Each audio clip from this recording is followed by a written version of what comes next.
అందరం కలిసి రామనారాయణం చూసేద్దాం వచ్చేయండి. సో, ఎప్పుడు విజయనగరం వెళ్ళినా ఈసారి పక్కాగా రామనారాయణం వెళ్ళాలి అని చెప్పేసి అనుకుంటాం.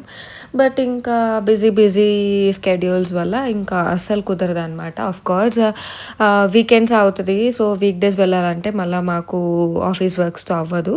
సో, వన్ ఫైన్ డే ఇంకా ఇద్దరం ఖాళీగా ఉన్నాం. ఆ రోజు వీకెండ్ అనమాట.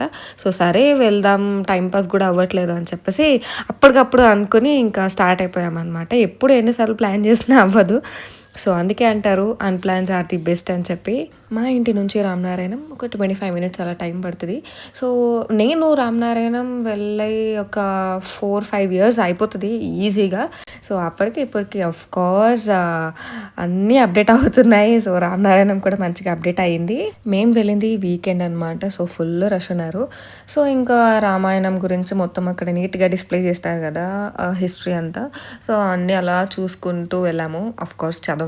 అంత టైం కూడా మనకుండదు కాబట్టి. బొమ్మలన్నీ కూడా చూడడానికి చాలా బావుంటాయి. పర్ఫెక్ట్ కార్వింగ్స్ అసలు. అండ్ అక్కడి నుంచి బయటకొచ్చేసాక కొంచెం ఓపెన్ స్పేస్ ఉంటది. ఆ ఓపెన్ స్పేస్‌లో ఈ హనుమాన్ స్టాచ్యూ ఒకటుంటది. దానికి ఈ మధ్య లేజర్ షో పెట్టారనమాట. ఇంతకుముందు ఉండేది గాదు. సో, దానికోసం కొంచెం ముందుగానే ఫ్రంట్ సీట్‌లో వెళ్ళి ప్లేస్ రిజర్వ్ చేసుకున్నామనమాట. లేజర్ షో అయితే చాలా బావుంది. మనం ఇచ్చే ₹60 టికెట్‌కి చాలా వర్త్ అనిపిచ్చింది నాకైతే. ఇంకా ఎవరైతే రామనారాయణం విజిట్ చేయలేదో ఒక్కసారి విజిట్ చేయండి. For sure you will like it. Thanks for watching. Subscribe.